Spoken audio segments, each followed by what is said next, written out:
this is an iHeart podcast. Guaranteed human.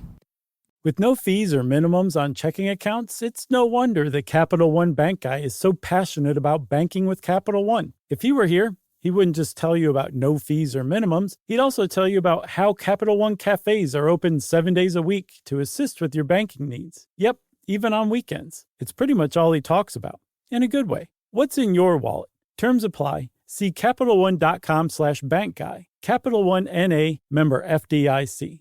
Work can be a little weird. Cringy training seminars, coworkers who won't stop talking about their plant, forgetting the mute button at an inopportune moment. We have to deal with a lot on any given workday. Sometimes it can feel hard to thrive and move forward in your career. Well, that's where LinkedIn comes in. LinkedIn helps you get ideas and insights from experts in your field, connect with people professionally, grow your network, and access tools designed to help you find the right fit for your next role. Whether you're just getting started, figuring out your next move, or looking to accelerate your career, LinkedIn is built to support you at every stage, because LinkedIn is the network that works for you. Visit linkedin.com/knowstuff to learn more.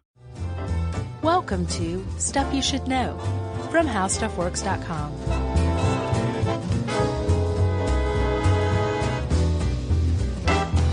Hey, and welcome to the podcast. I'm Josh Clark, and there's Charles W. Chuck Bryant, and there's Jerry Rowland. The triumvirate, the hat trick, the trio, the triage. Trifecta. In French. There you go. Is that Latin?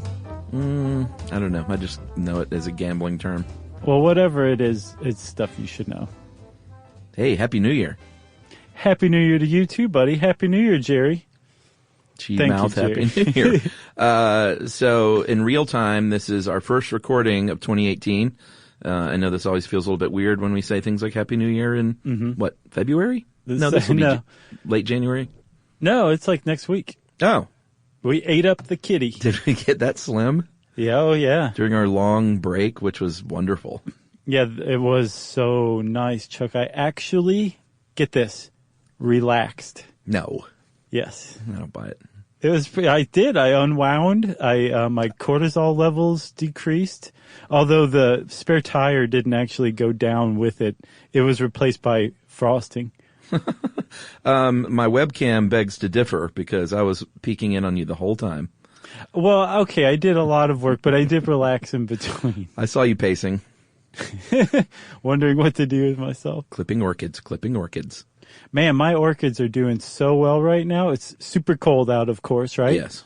But I've got to keep them outside because they have a bit of an ant infestation. Haven't figured out how to do anything about that one yet. But I built like a little impromptu cold frame around them. Oh. And I have a mini crock pot warming water inside the cold frame. So to the orchids, they're in Ecuador right now during the rainy season. It's like downsizing. Have you seen that yet? No. Oh, well, that means nothing to you then. No, it doesn't. I have no idea what you're talking about. You have to tell me now. What is it? Well, it's that new movie, the new Alexander Payne movie with Matt Damon. Does it have to do with orchids? No. Crock pots? It has to do with Ecuador? Shrinking people down and living in miniature. Oh, that sounds kind of cool. So there'd be like a miniature crock pot. That's what got me on that tangent. Did you ever see that documentary? I'm sorry, everybody who wants to stay on track, but just one more thing.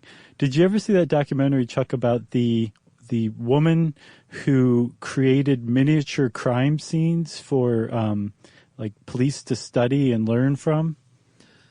No. You should check it out. It was this lady who did exactly what I just said, and they made a documentary about her and how much these things have actually helped teach techniques and how radical a change it was in presumption of guilt and that kind of thing. You know how much I love miniature things, though. Well, you would love this. I'm surprised you haven't seen it then. No, because I think it was in Chicago, the museum in Chicago, and the downstairs, I want to say basement, but whatever the lowest floor is, they have the works of the woman who created all the miniature house interiors. And it's just, like, I could have spent all day in there. Yeah, I'll bet. So it's amazing. I know there is something about things that are really small. Things that are really small and things that were once above ground that are now underwater. Have you ever get the little tiny Tabasco bottle? Mm-hmm. I just want to hug it. It's about as prized a Tabasco bottle as you can get. Man, I love small stuff like that. Yeah. Well, I know what you're getting next Christmas. Something tiny. Yeah, well, some tiny Tabascos. Oh, okay. I'm going to be like, hug these. Give me a small anything. Okay, good to know. Good to know. All right, so let's talk. Let's wrap. All right. You know I love me a mystery, Chuck. I think you do too. Yeah, this is a good one. The old ghost ship. When you cross mystery with history, it just blows up. The whole spot blows up. And that's what this one is. Like I remember learning about the Mary Celeste back when I was a young tyke, probably from that like Time Life Unexplained Phenomena series. Oh yeah. I'm pretty sure that's where I Were heard those about Time it. Life books? Yeah, they were great. They were just chock full of just outright lies and mistaken facts and things like that. But they were perfect for like a little 10-year-old imagination, you know? You were tiny. What do you mean? You were a tiny 10-year-old. Your imagination was big, though. I wasn't tiny at 10. I was really starting to work on some chubs by then. Oh, yeah. See, Yeah. I'm going in reverse order. I was a skinny 10-year-old. Oh, yeah, I was never a skinny kid. Yeah. Well, anyway, just imagine little kind of chubby 10-year-old Josh sitting there reading a Time Life book, learning about the Mary Celeste, this, like you said, ghost ship, and just my hair standing up on end going, what a great universe to live in. Yeah, where there can be ghost ships. Right.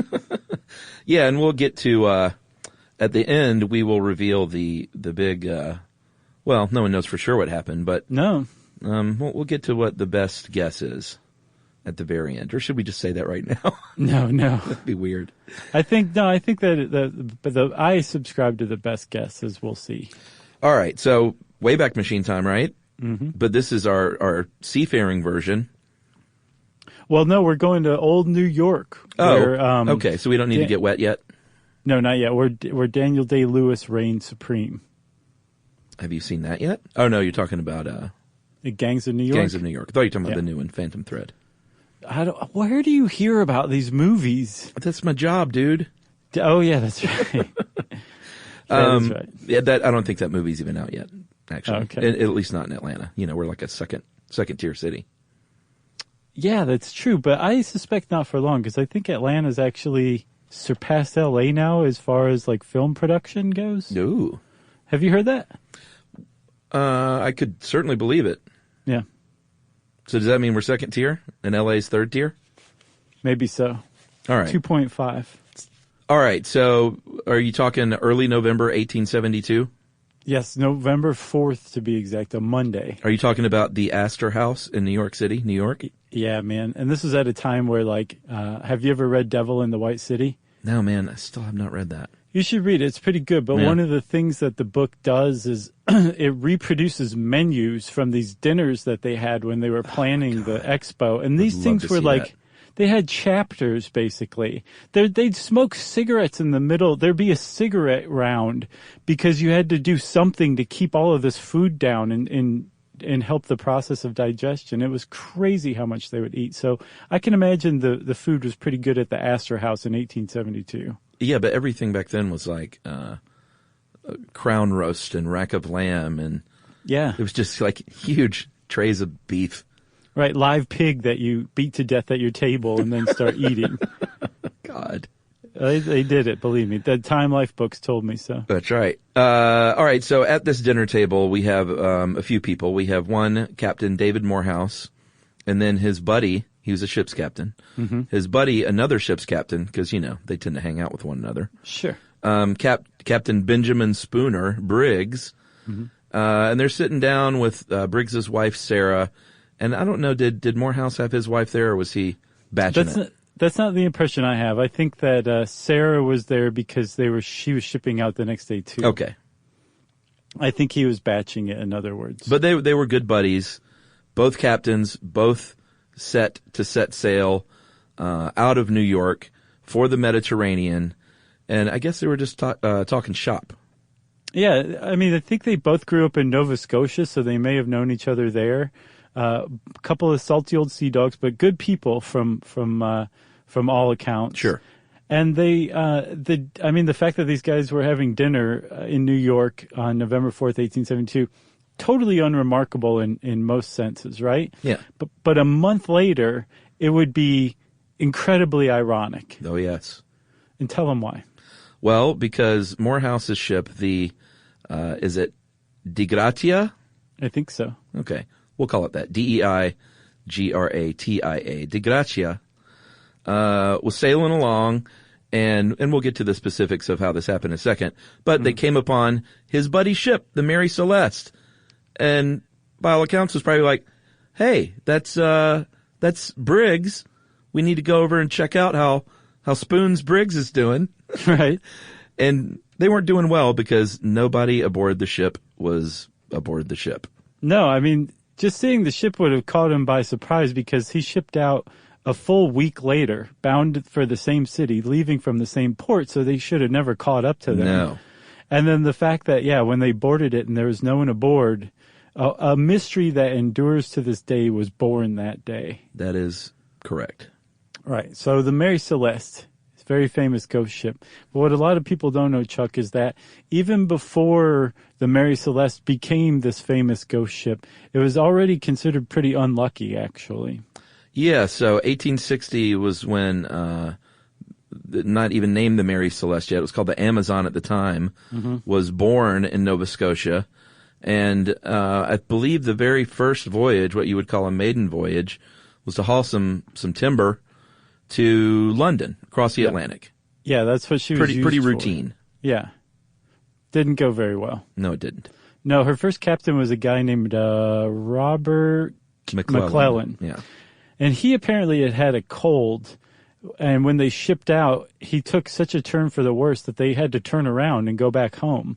And he died 2 days after they got back from pneumonia. Can you imagine back in those days, if you get a cold, you're like, well, I got about a 1 in 10 chance of dying. Right. Maybe even worse than that, right? You know? Yeah. So but think about this. Like, first of all, sailors are fairly superstitious bunch, right? Yes. So a maiden voyage, anything that's like hinky or weird or bad about a maiden voyage, automatically cursed ship. Yeah. So the captain dying on a maiden voyage that can't even be completed, that's a cursed ship right out of the gate. Right? I would say so. But this is also a business venture, so it's not like the owners gave up on the thing. They said, well, just get another captain, you superstitious dogs, and get back out there. And that's what they did. Yes, and captain number 2 was John Nutting Parker. Great name. It is a good name. And he also sailed to London. And when they left, they actually encountered some trouble right off the bat. They hit some fishing equipment off the coast of Maine, pressed on, as you do, and did reach London, dumped off their cargo, set sail for home. And as they set sail for home, they actually sunk another boat in the English Channel. Yes. Cursed ship, cursed ship. Yeah, and that other boat was probably like Pix-a-Lot. Right, exactly. Amazon. Yeah. And the captain of the other ship even stubbed his toe on the way down afterward. It was terrible. Insult to injury. Scene. So again, this is a business venture. The owners said, whatever, that was somebody else's ship. Our ship's fine. We're going to keep doing this London to, or New York to London timber route. Yeah. And they also did some West Indies trade for a while, and everything was fairly normal for a while. And then a freak storm caught this ship. And I'm not a seafarer by any means whatsoever. Yeah, same here. So I don't know if this actually is like an inordinate amount of things to happen to one ship, but it does seem like a lot in just, less than a decade for a single ship. So the first captain dies, second captain sinks another ship, they run into some fishing tackle, and then in October of 1867, she's run aground in a storm and is so bad off that the owners say, we're abandoning her. Yeah, that must be pretty bad. So they literally left the ship there to decompose, or I guess you would call it rot if you're wooden. Sure. Or I guess wood decomposes, right? Or is that just rot? I think rot is Same more thing. slang. Okay. You It know? sounds grosser too. Like cool. Right. And at that point, the ship was bought by a dude named Alexander McBean, also from Nova Scotia. Also a great name. And then the ship is changing hands basically. He sold that shipwreck And I guess that was just a thing at the time. You would buy a shipwreck, maybe sell it and turn a quick profit.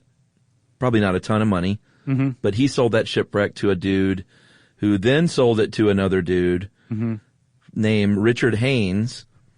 So he paid about $1,750 for it, which is about $32,000 according to our favorite inflation calculator, which is West Egg. That's correct. It's just got a good name. And plus it's easy to use, and it's been around forever. Yeah, and they're. I mean, I think it goes up to 2016 now, which is pretty good. That's pretty good. They're always just like a year behind, which I can respect. That's fine. They need the data. So Haynes went through bankruptcy, and that boat was seized, and then that was sold to a group led by a man named James Winchester. Okay. And Haynes had fixed it up a little bit, but Winchester really put a lot of money into it, lengthened it to over 100 feet, added a deck. Basically, the show would have been called Flip This Brigantine. Starring Vanilla Ice. You like that one, huh? I've seen that show. Have you seen it? For like 5 minutes of it. I'll tell you this. This proves that I relaxed this vacation. You ready? Yeah. I got hooked on an Animal Planet show called Insane Pools. Oh. Have you heard of it? I do watch one of those pool shows, but I don't think it's that one. It's another one. I was like, I have to go to bed now or else I'm going to be up till like 5 a.m. watching this marathon about a pool renovation show that has nothing to do with animals. Yeah. It was bizarre how it just got its hooks in me. So. Yeah, that happens from time to time with me too. And you know what scares me about those pools though, is most of them are just amazing and you have like grottos and waterfalls and all that cool stuff. But some people opt for those death tubes where you can like swim through a thing to another thing. Oh, I haven't seen one with that yet. Yeah, they're like, hey, we want to be able to swim through a tube to another part of the pool, and potentially, get stuck and die. Yeah, that's how I see it. That would be really awful. I don't think that ever happens. So they need to just leave a stick of butter at the mouth of that thing so you can grease yourself up real good as you're going through. You know. And then your pool would just have a sheen of butter floating at the top. It kind of rots in the sunlight. I worked at a pool like that once. That's grody. It was not butter, but there was a sheen. I don't know what it was. I'm sure it was sunblock. Yeah, I guess so. Has to be. What else is it going to be? I don't know. Body Surely. funk? It could be. There's probably a little body funk mixed in there. But does that cause a rainbow sheen? Oh, a rainbow sheen? No, I don't know what the hell it was. There should not be a rainbow sheen on your pool unless you had like swimmers covered in gasoline going into your pool. Oh. That would explain it. Well, that might have been it. Okay. All right. So Winchester, and by the way, Winchester is just the major investor. There was a very notable other investor, and what was his name? Oh, you're asking me. Yeah. It's been a couple weeks, hasn't it? Sorry about that. You were just staring up into space. That was weird. His name was Benjamin Spooner Briggs. Right. Who you will notice is the dude from Dinner. Yes. So he's not only the captain of the Mary Celeste, he was a 2/5 stake investor in it. And what's notable is that at the time he invested in the Mary Celeste, he and his brother were actually considering getting out of the sailing game. Yeah. And buying a hardware store together in New Bedford, Mass. And instead, Briggs said, no, you know what? This is too good of a deal. Yeah. This is a great ship. I'm going to pour my savings into a 2/5 stake. And not only that, I'll be the captain of it. And not only that, for its maiden voyage, I'm going to bring my wife and daughter along with me. Yeah. It's one of those sliding doors things, like should have gone into hardware. Yeah. Yeah. And rather than sailing into history. So, by the way, that is when the ship was officially renamed the Mary Celeste from the Amazon, is when, it was re-registered, I guess. And I looked it up. I was kind of curious because there is a Marie Celeste, which was a fairly famous World War II, or I'm sorry, Civil War ship. Mm-hmm. And I was just curious where the name came from, and nobody really knows. But they said there is a theory that it was an error by the painter because it's an English and a French name, and it's just a weird mix-up. Yeah. To not have been Marie and be Mary Celeste. So they think it might have been either the Mary Sellers or another Marie Celeste. Huh. So either way, who knows? Well, even today, though, like still there's like some confusion when if you Google Mary Celeste, Google says, "Do you mean Marie Celeste?" And I say, "No, Google, I mean Mary Celeste." And It they're says, like, "Oh, okay." Do you mean Vanilla Ice? Right. Vanilla Ice flipped his pool. So Briggs, like you said, brought along his wife who was at dinner, and then their 2-year-old daughter, Sophia Matilda. They left little Arthur behind because he was 7 and he was in school. Mm-hmm. And they said, we don't want to take little Arthur out of school. No, he was already pretty dim-witted, so. Oh, was he? No, I don't know. Okay. But they didn't want to interrupt his schooling, so they said, Arthur, you stay here with some relatives. And they took Sophia Matilda with them. And this was a huge decision. I don't know if this was unusual or not, but whatever. Briggs said, I'm bringing my wife and daughter with me on this ship on the maiden voyage. And everyone went, oh, brother. I know. They were like, oh, good. This will be fun. We'll not only have to work really hard for weeks at sea, we'll also have to entertain your 2-year-old whenever she wants our attention. Right, and we can't curse. Right, exactly. So that decision, though, probably had some effects on the voyage overall. It definitely had an effect on who Briggs chose for the crew. Yeah. He had his wife, his daughter. He was known as a Christian, an upstanding person. Apparently he didn't drink much, if at all. He was known as fair, just, level-headed, and just an overall honorable person, not just at sea, but in life, as well, back on land. So he was pretty well regarded. I'm assuming his wife was equally well regarded. And because his family was on the boat with them, he went to some trouble to make sure that the 7 crew members that he picked were of upright character themselves, that there weren't any shade balls, because you don't want any shady sailors out in the middle of the Atlantic Ocean with your wife and child. No. You don't want that. So that is to say that the crew of the Mary Celeste on her maiden voyage with Benjamin Briggs, his wife and daughter, were all pretty top-notch dudes by all accounts. Yeah, for sure. So they set sail. What they were carrying was about 1,700, actually 1,701 to be exact, barrels of what's called denatured alcohol. This is not rum. This is not something you're going to drink. It is undrinkable. It is like fuel, basically, industrial fuel. And they finally set sail on November 7th, 1872, bound for Italy, bound for Genoa. And I think we should probably take a break right here. Let's do it. All right, we'll be right back about the haunted ghost ship.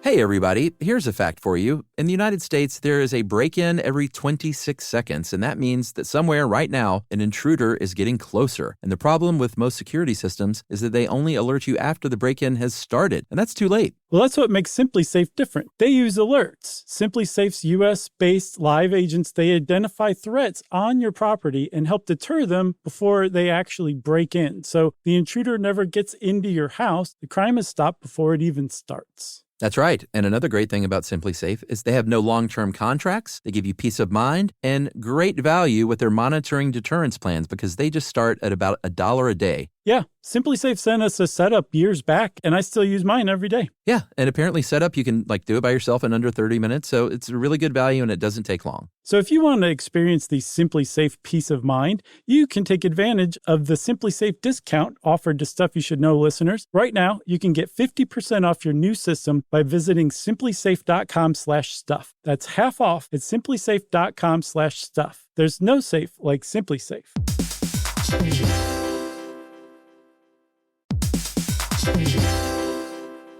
It's hard to believe that the first phone call ever happened over 150 years ago. Just think about that, Chuck. Yeah, it was a long time ago. And I'm Gen X, so I grew up talking on the phone with my friends in high school and stuff, and it was a really fond memory. And over all these years and all these phone calls, AT&T has been there, connecting people in meaningful ways. And this is more than a story of technological innovation. It's a story of human connection. That's right. Over that 150 years, there's been a lot of connection with people, whether it was me in high school or family connecting with one another long distance or those long distance relationships, and AT&T has been there for it all. Connecting changes everything. AT&T.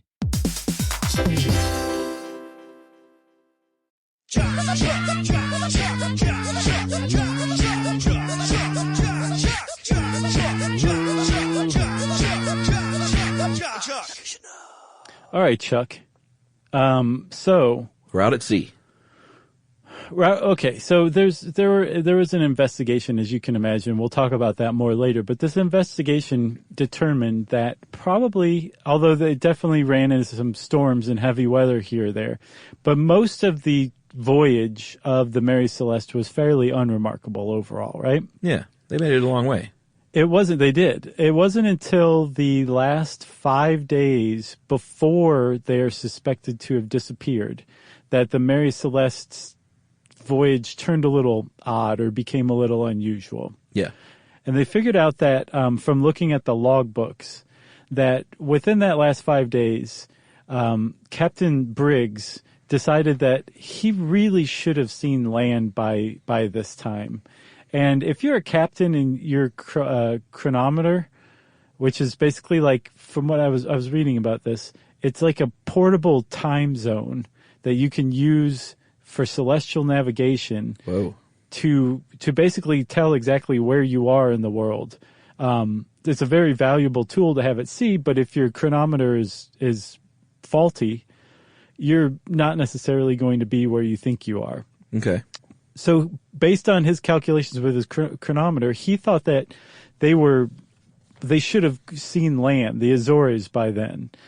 This island chain in the Atlantic kind of toward Portugal. Yeah, it's like just like dead west of southern Portugal. Yeah, I think the easternmost island of the Azores is like 400 miles west of Portugal, something like that. Quite lovely, I imagine. I can imagine too, but I think it's also basically in the middle of nowhere, yeah, in the mid-Atlantic. Basically. Yeah, it's one of those things where if you do the Google map, you will see these tiny specks and nothing but blue. Right. So you got to start zooming out to see where the heck you are. Right. It's like the Hawaii of the Atlantic, I think. Okay. So he thought that he should have seen the Azores by then, and he hadn't. So I think he started to get a little nervous because they changed course. They went northward, which he suspected would have taken him toward the Azores. And he may have been either looking to kind of reorient himself. Yeah. Or just looking for haven. Who knows? But they know that they did change course and that he wasn't where he thought he was. Yeah, and I also get the idea, which will jibe with one of the theories, is that he may have been a little nervous having his 2-year-old and his wife aboard in general. Yeah, for sure. You know? I mean, yeah, it's not just his safety now or even the safety of the crew. It's his little kid and his wife's safety. Of course he's going to be worried about that. Exactly. Man, I can't imagine having a 2-year-old on a ship. What a nightmare. I know. Good God. I don't know. Just go on a cruise. You can experience it 1,000,000 times over. Oy. Yeah, because the cruise ship, modern day cruise ship, is the same as a 19th century sailing vessel. It's not. You're right. Like there's nothing to do. No, that's true. Although they did have a melodeon, which I had to look that up as well. It's like an accordion. Yeah, I don't see why they even keys. Call it something different. Right, an accordion with keys. All right, so on as opposed to what? The little buttons. Oh. Or maybe it's the accordion with the buttons right on the keys. It's one of the two. Okay. You know what I'm talking about. It's like a Weird Al Yankovic type instrument. Oh, well, we should get Aaron Cooper to write us because he will surely know. And I'm sure. So they would have had that aboard, which would have been all the pleasure you could imagine. Yeah, like one wooden doll and an accordion is really going to keep a 2-year-old occupied. And a communal salt lick just out there in the middle of the above deck. All right, so the next morning they wake up and the Mary Celeste actually sees land, which I can imagine if you were a seaman out there in the 19th century and you're a little worried, there is no more welcome sight than seeing land. Mm-hmm. You know, after seeing nothing but water for weeks and weeks. So they see land. The logbook says they saw land. They're about 6 miles from Santa Maria, which is the easternmost of the Azores, and this was sort of the last stop before you hit Portugal. Right. I can imagine there's just he just was so relieved when he saw this land. Sure. So the reason we know this is not because anybody on the Mary Celeste told anybody, at least not verbally. They found the logbook and the log slate, which is kind of like you're just keeping track of stuff on the slate before you actually transcribe it into the logbook. And the log slate was where they noted that 8 a.m. on November 25th, the Mary Celeste sighted land, and by their calculations, were 6 miles off of Santa Maria. Right? That's right. So that was November 25th. Yes, they. I guess they just had a nice Thanksgiving. Yeah, maybe. With their salt lick? No, they had food, as we will see. Yeah. So remember the Di Gratia. I think that's it, that last one. So the other ship that was being sailed by his buddy, Captain Morehouse, remember, Seaman John Johnson of that ship said, "Hey, Cappy, there's another ship out here. And it's about 400 miles further east from where that log had placed that ship, the Mary Celeste." Not only that, it was a good 10 or 11 days later. Right. So this is all spelling trouble. There are only 3 sails set. The rest of the sails had either blown away, weren't raised. None of this bodes well. And Captain Morehouse, I don't think he probably recognized from that distance that it was the Mary Celeste yet. Right. But he sent his first mate, Oliver de Vere, and second mate, John Wright, and another dude, and said, "Get in that boat, row over there, and see what the heck's going on." Right. So these guys, DeVoe and Wright, were the ones who actually got on deck and investigated the Mary Celeste. And I read this one article that I think just put it so perfectly, just ropes creaking, a door kind of banging open and closed in the wind, and just utter silence as far as humans are concerned. Nobody on board the ship. Would be so creepy. I think that Oliver DeVoe and John Wright probably experienced one of the creepiest experiences that any human ever has in the history of people. So is it creepier for Josh Clark, Seaman Josh, to get upon the ship and find nobody aboard, but everything seemingly okay, or to see dead bodies in each of the bunks? It would be... Okay, so it depends on the position of the dead bodies. Are they just kind of like crumpled and tossed like they've been thrown down onto the bed or something like that? Like have they been butchered? Are they like sitting up at the dinner table or sitting up in bed? Or is it a Walt Disney ride? That's what I'm saying. Yeah, or are they laying there with purple robes and Nikes, Heaven's Gate style? Yeah, that would be something as well. So to me, creepier is, I think, no one there. I think it would be more horrific to find the bodies, of course. But creepier would be just finding a ghost ship. Okay, I agree, I think. Because there's the absence of something that's supposed to be there, and that's, I think, what would make it so creepy. Well, yeah, and I think the thing that really makes it creepy, as we will see, is that it wasn't like, hey, this ship has clearly been pirated. Right. And there's blood on the walls, and people have been killed. There was just nobody there, no signs of distress. The sextant, the chronometer? I know, it's tougher than you'd think to say. The chronometer, the nav book, they were gone, but that logbook was still there. So basically, like, there was food, there was drinking water, everyone's clothes were there, that little girl's the salt lick was there, her 2 toys were there. There was the impression from her sleeping on the bed in the captain's cabin. That's super creepy. It is. Yeah. There were no signs of violence. There was no signs of of panic, no kind of disorder. I mean, some things were out of order, but it was the kind of stuff that you could chalk up to a ship drifting at sea for a week or so. Yeah. By itself. Like a broken compass. Right, broken compass. Like Big some deal. of the sails have been blown down onto the deck itself. There was some water in there. Yeah, in the hold. Right, and then one of the things they found, which is a pretty big clue, was improvised sounding rod, which is basically just a stick with markings on it to show feet, right? Yeah. And you would lower that into the hold to see where the watermark hit. It's just to figure out how deep water is in a hold. So they clearly knew that there was water in the hold because they built the sounding rod, and it had been found on the deck by the two guys from the Dei Gratia. Yeah, and it was only about 3.5 feet of water by all accounts, and that's not. That sounds like a lot to a guy like me who's not an experienced sailor. Sure. But apparently on a ship that size, that's like no big whoop. One of the other things that ties in with the water, too, is they had 2 pumps aboard. Yeah. One of the pumps was found disassembled. So there was basically like these guys came onto the ship, and there are all these weird, out-of-context things that were the result of decisions made by people who were now vanished. Yeah. And they had to try to figure this out. But one of the first things that came into their head, eventually, I think when they went back to the Dei Gratia and told Morehouse what was going on, in pretty short order, somebody said, well, we should probably take this ship to Gibraltar with us. How about that?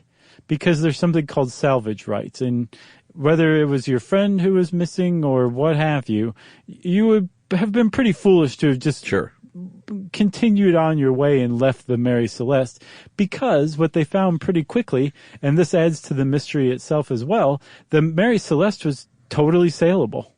Well, yeah, and I don't even think we pointed out that all the denatured alcohol that they were shipping was there and intact. Like, it's not like they had been axed into and like, what would you pillage? Exploded. It was all there. All the gear on board was there. So there was a lot to salvage, in other words. Because not only can you salvage the ship, but the cargo. Exactly. Right. And what did it come out to? Like between 45 and 80 grand in today dollars is what he could have potentially gotten for salvaging this thing. Yeah, because at the time, the insurers owed a reward to whoever salvaged a ship like this. And it could run up to 100% of the value of the cargo or the ship. Mutual of Nova Scotia. Right. Would pay good dollars. Which, I mean, man, you want to see a board stuffed with neck beards? Yeah. Go to that bank. Oh, that's good. All right. So they, like you said, decided to do the smart thing and the right thing and it was his friend, just besides the fact that, anyone would have tried to salvage the ship, but it was also his pal. So I think that probably had a little to do with him saying, or maybe it was just all the money.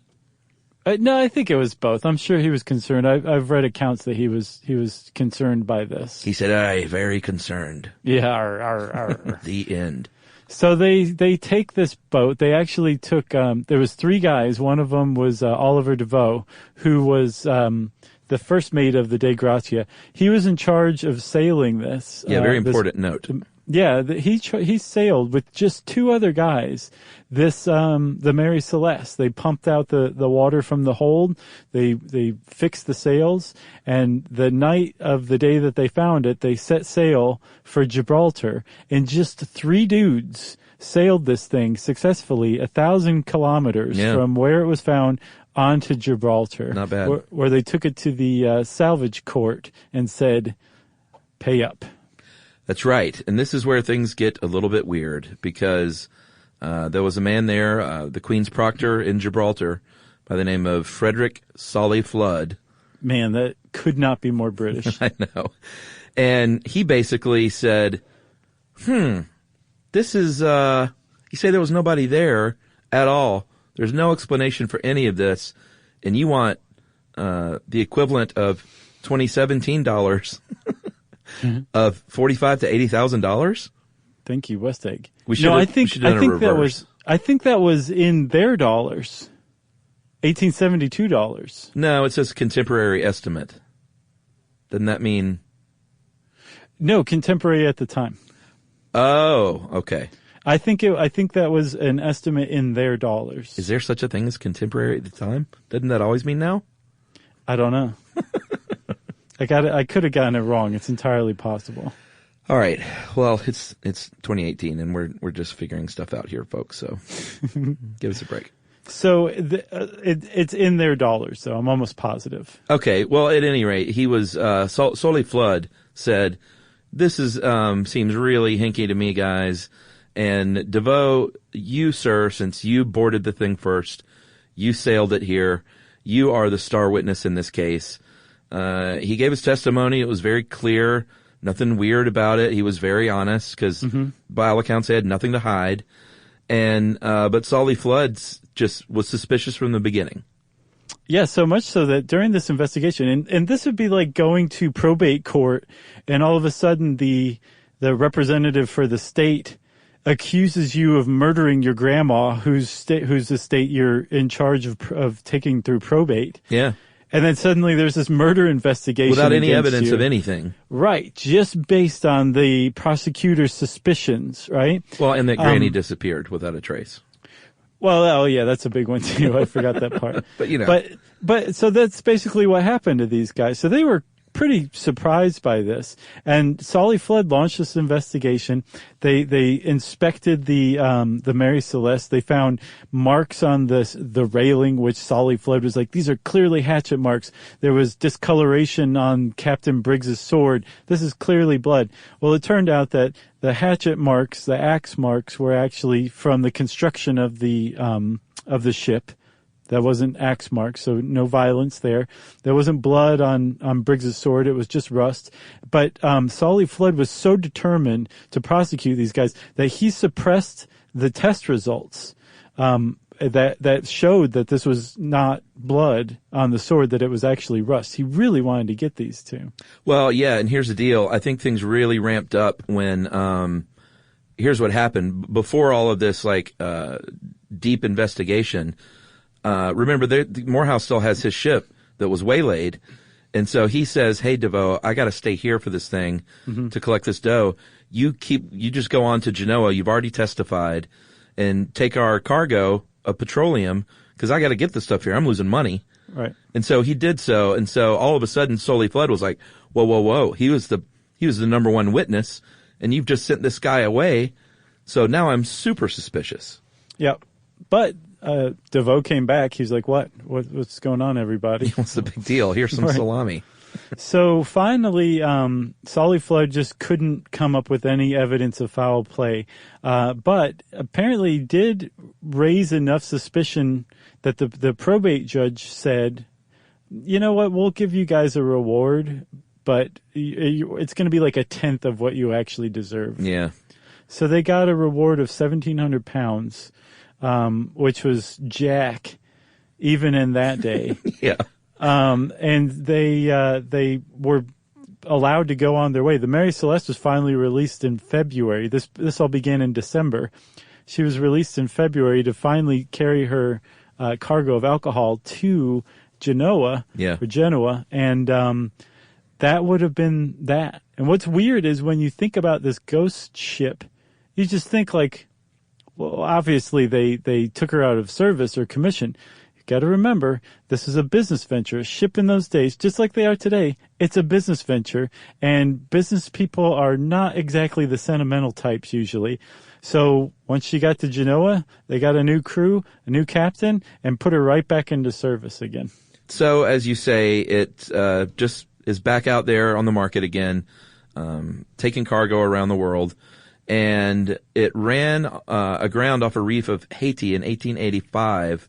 Mm-hmm. And this is just kind of a weird ending to this ship that was super unlucky, or maybe cursed, who knows. Of course, that stuff isn't real.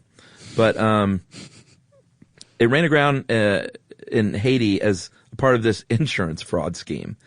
So they cooked up this scheme. Who was what was the guy's name? The captain? Captain Gilman Perkins. All right, so here's what he did. He basically, it's like any insurance fraud you could imagine today. Like when I was a kid, there was this, I didn't grow up in a big neighborhood. I grew up on a street with like 7 houses, and it was a dirt road until I was like 12. With the murder house? No. What murder house? Was it a murder house or a haunted house? I can't remember. There was one down the street from you that you were scared to death of. Oh, yeah. This was that. So that one was torn down, but a big house was built in its place, but the old barn from the murdery haunted house was still there. And my brother and I used to go exploring, is what we'll call it now. We basically busted into this barn and we're just checking things out one day. And then about 2 weeks later, the thing burned down. And I remember being a little kid and these insurance detectives, is that what they're called? Yeah, they are now. Insurance, whatever, investigators. Claims investigator? Yeah, they came by and questioned Scott and I, and we're like, what was in that thing? Because this guy is claiming like hundreds of thousands of dollars worth of, I can't remember what all he said was in there. And, we were little kids, so we just told the truth. We were like, none of that stuff was in there. We stole that. It was a bunch of old file cabinets and just a bunch of junk. It was just like a junk barn. And so I need to ask my mom. I'm not sure whatever happened with that. But that guy's probably still in jail because of 8-year-old Chuck. Good. That's funny. You got some guy sent up the river. The law prevailed. But that's basically what happened here is this guy purposely wrecks the ship and says, man, there was a lot of really valuable stuff on board. I was toting a bunch of Bass Ale, like the real Bass Ale that we still enjoy today. Sure. And then what else was there? There was a bunch of really expensive shoes. Cutlery. Yeah, a bunch of cutlery. Fine fish, fine butter. And what was in there? A bunch of garbage. It was. So this guy purposely runs the ship aground. It's insured by 5 different insurers for a total of $34,000. A lot of dough. In 1872 dollars, contemporary dollars. and they probably would have gotten away with this. But the captain, Gilman Perkins, went ashore and sold salvage rights to this cargo, this fine cargo that was supposedly on the ship, to a local salvage person in Haiti. And had he not conned the salvager, then they may have gotten away with this. But the salvager went aboard to recover this cargo, this bass, this great butter, great shoes, cutlery, all this stuff, and found, like you said, just pure nastiness there. It was a bunch of junk ale. A lot of the bottles weren't even filled. There were dog collars instead of shoes. Yeah. What else? The cutlery. No, the cutlery was dog collars. These boots were old galoshes. Yeah, the women's fine shoes. Just and scam. The butter was rank slush, I think is what it was called. So this con man, or the salvager's like, I've been conned, and alerts the authorities, who get on the case and finally track it all the way back to Boston. And Captain Perkins, the last captain of the Mary Celeste, remember the first captain died, the third or fourth captain disappeared, and the last captain of the ship is facing the gallows for barratry, which is deliberate destroying of a ship. That's a great crime. Narrowly avoided being executed for it. I think the jury came back 7-5, and he got off. Just narrowly avoided being killed for it. Yeah, I don't know why he got off. The article I read by a guy named Paul Collins supposed that the jury just couldn't bring themselves to kill a person for an insurance fraud scheme. And that was it. And actually, a couple of years after, they changed the law so that barratry was no longer a capital offense. But you could still get in big trouble for it, but a jury would be more likely to convict if it didn't mean your death, Right. So the Mary Celeste, run aground on this reef, met its fate when, I guess, the government of Haiti paid for it to be doused in kerosene and set aflame. All right, well, let's take a break, and we'll come back and talk a little bit about how the legend of the Mary Celeste lived on, and then what may have actually happened that fateful day in November.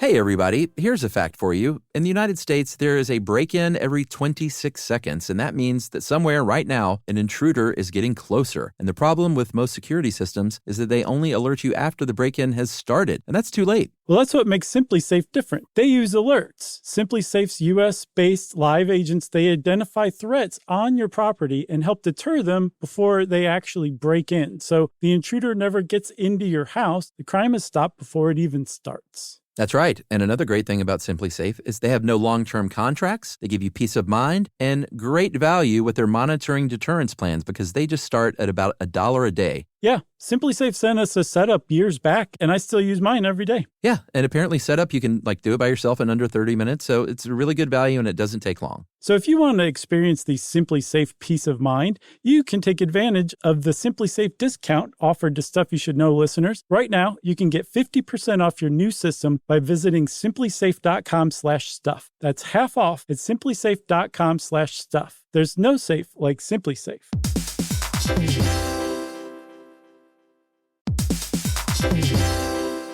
You know, it's hard to believe that the first phone call ever happened over 150 years ago. Just think about that, Chuck. Yeah, it was a long time ago. And I'm Gen X, so I grew up talking on the phone with my friends in high school and stuff, and it was a really fond memory. And over all these years and all these phone calls, AT&T has been there, connecting people in meaningful ways. And this is more than a story of technological innovation. It's a story of human connection. That's right. Over that 150 years, there's been a lot of connection with people, whether it was me in high school or family connecting with one another long distance or those long distance relationships. And AT&T has been there for it all. Connecting changes everything. AT&T.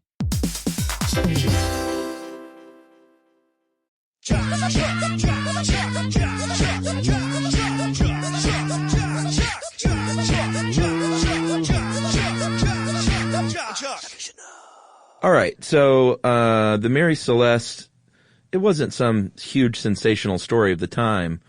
Locally, it probably got a little news, but it wasn't like, it didn't sweep the world. But there was a story written by one Sir Arthur Conan Doyle called J. Habakkuk Jeppson's Statement in 1884. That's the worst made-up name I've ever heard. In Cornhill Magazine, also worst magazine name ever. Yeah, but it was like a huge magazine at the time. Oh, yeah? Mm-hmm. I know it outsold Cornhole Magazine. Right. So he writes a story, and what it is basically this sensationalistic fake account of the Mary Celeste, but everyone takes it as real. Yeah, and he renamed the ship the Mary Celeste. I don't know if it was a mistake on his part or whatever, right. But that also muddies the waters these days too, as far as Google searches go. Yeah, so everyone thought this thing was real. All of these, basically, it presented a bunch of things as fact, made up a bunch of stuff like the tea was still hot and steaming when they climbed aboard, and the beds were still warm, and it was sailing perfectly and fully sailed, and breakfast was half eaten, and like there's a cigar still burning. None of this stuff was true. It was all cooked up to make the myth just even creepier. But a lot of people, even today, still think that stuff is kind of true. Mm-hmm. Did he make all that up, or was it just kind of added to later on? Well, I think I don't know what exactly he made up, but it basically over the years.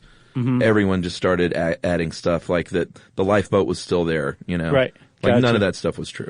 Right. So, all of those facts, I'm making scare quotes as you can see, they lend credence to like really outrageous solutions to this mystery, right? Yeah. Like there've been a lot. Well, some aren't exactly outrageous or preposterous. They're just the evidence doesn't support them. Some are just totally outrageous, right? Yeah. So you can kind of divide them into different categories, like the natural phenomenon. There could have been a sea quake, which I guess happens, and that usually disturbs the sea above when the seafloor has a massive earthquake. Water spouts, rogue waves. Remember, we did a really good episode on rogue waves. Oh, yeah. Remember that one? Giant squid, giant octopus, which That's a good one. fall under the subcategory sea monster. That's the natural stuff. Sigmund the Sea Monster. Yeah. All right, then there's piracy and murder. These, just for the time, would make a little more sense. Like Conan Doyle said that there was an ex-slave bent on revenge who just wanted to kill white people. Mm-hmm. And that was in his story, so that clearly ramped things up. There was a movie in the 30s with Bela Lugosi that he was one of the crew members was a murderous sailor. Mm-hmm. With a hook.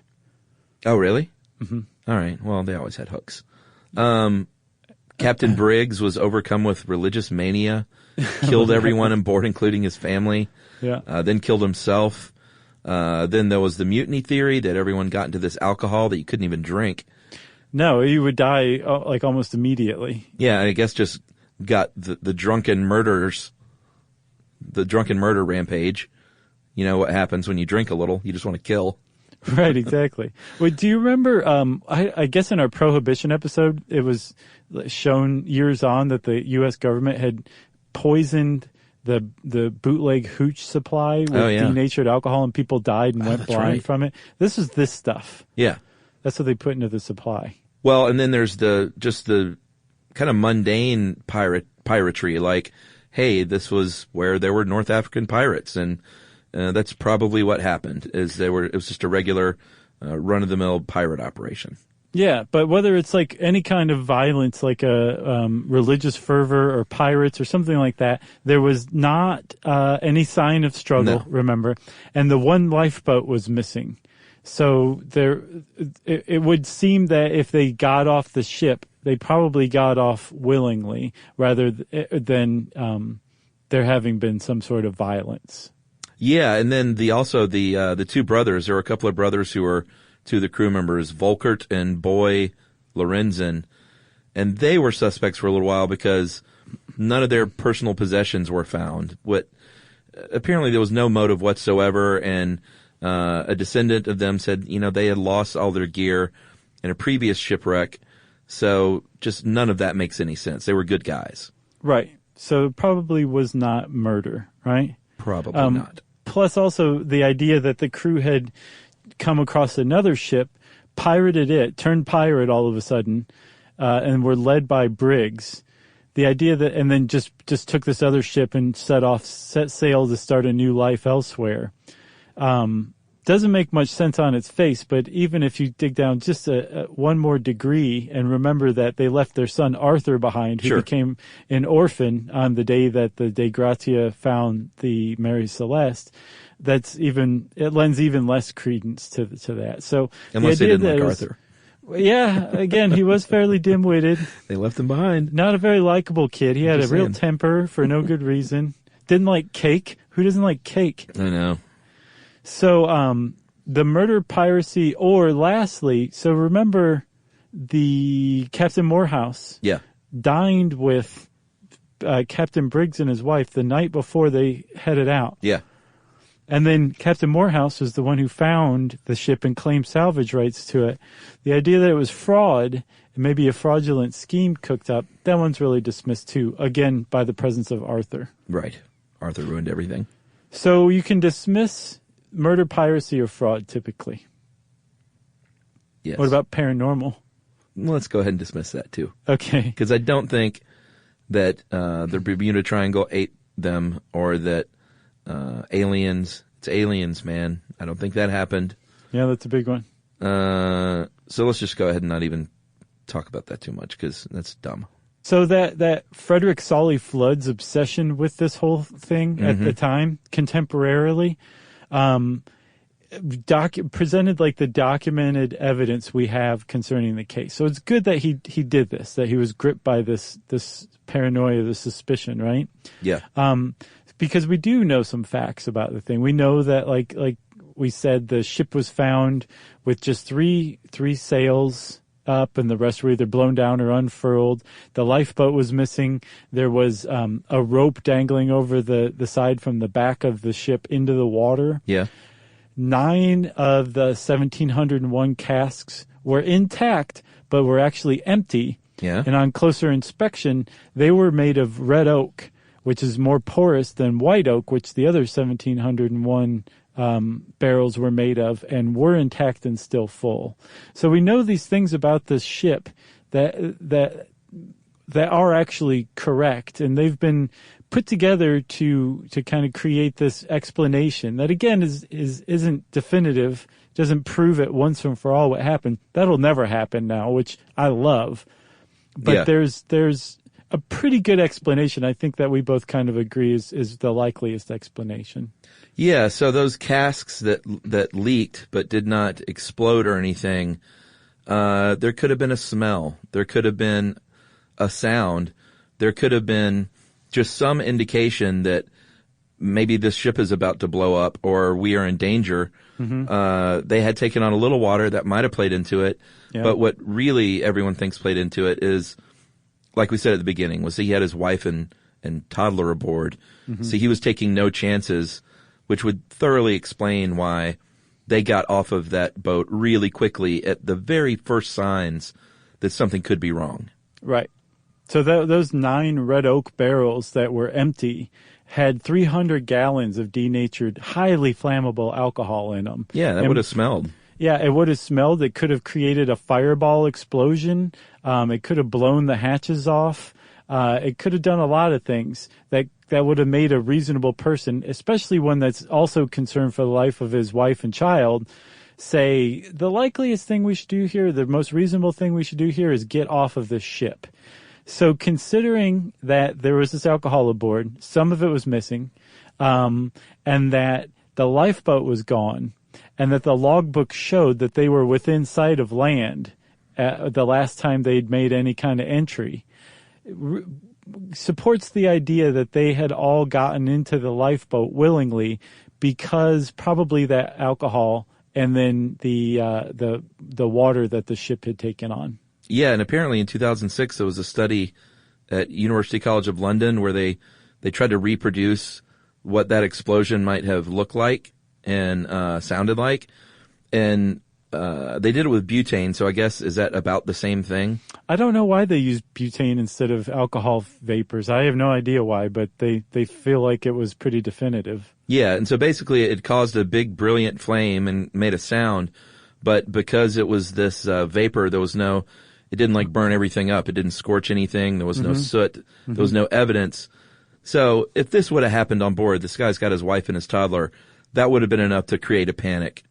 And that's where my money is for sure. For sure. And plus also, I mean, like the explosion of the exploding alcohol theory had been around for a while, but had been dismissed because they were like, well, it would have left some evidence. But this study showed that no, it could have actually blown up, scare the heck out of these people and gotten them off this boat into the lifeboat, which they would have had connected to the ship, the Mary Celeste, right, by this 400 foot or 400 yards. It was a very long rope, inch-thick rope, yeah, called a halyard, and they had connected the lifeboat to it. And what they supposed happened was that they kept a few of the sails down, some of them still furled, to let the ship keep going, but at a slow pace because they were going to have to ride behind it for an indefinite period of time.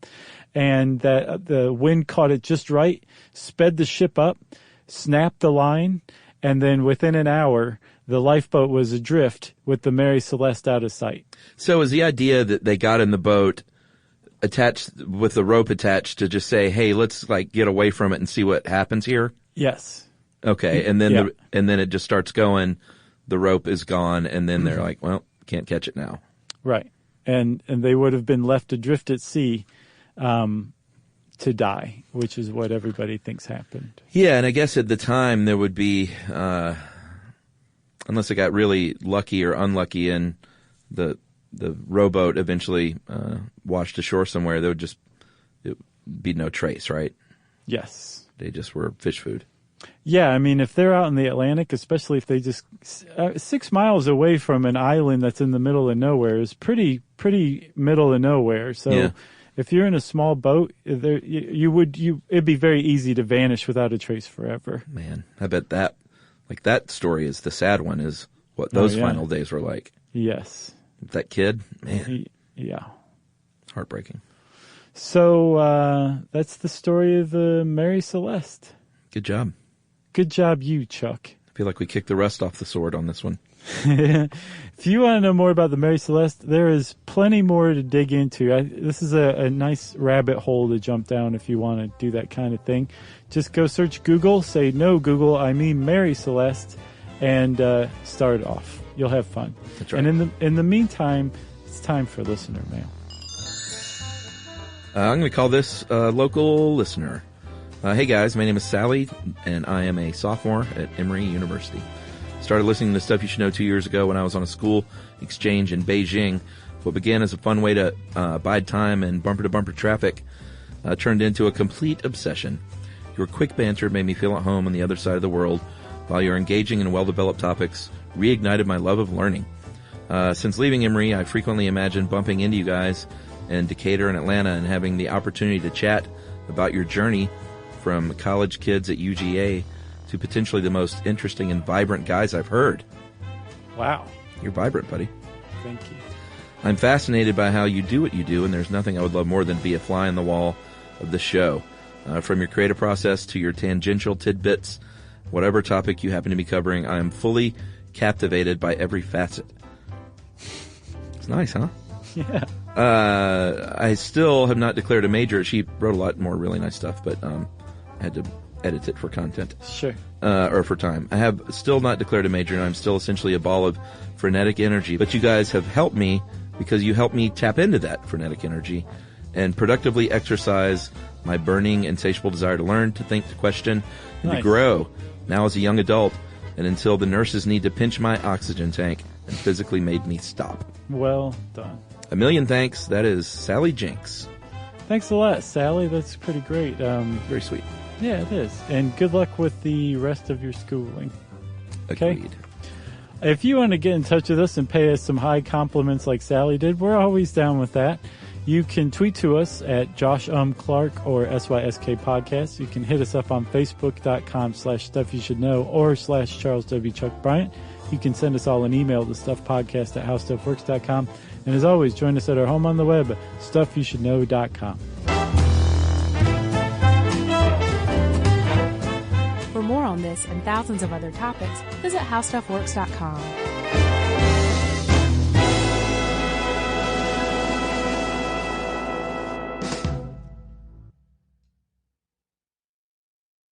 Mom, can I have Lingo Kids? Dad, Lingo Kids, please! When did we become the Lingo Kids house? No idea. Last week it was dinosaurs. This week it's... Lingo Kids! Why Lingo Kids? Because it's the best thing ever. We can play games with astronauts, wild animals, and superheroes. With more than 4,000 interactive games, songs, and shows, Lingo Kids is the #1 entertainment platform for young kids. So, no dinosaurs? And dinosaurs! Lingo Kids! Everything kids love. Download it for free. You know, you could be adored by everyone and still completely ignored by your cat. Trust me, I know. But if you feed your cat Sheba, you can go from being ignored to truly adored in 12 days guaranteed or your money back. Sheba has a full menu of products, appetizers, entrees, treats, even a kitten's menu. It's so cute, so Sheba has a product for even the pickiest eater. Like Sheba Puree, it's made with bone broth, they are chef-inspired flavors, it's got a smooth and creamy texture that cats love, and contains no corn, wheat, soy, or artificial flavors. It's food that your cat's gonna love. To learn more, check out Sheba.com. That's SHEBA.com. This is an iHeart podcast. Guaranteed human.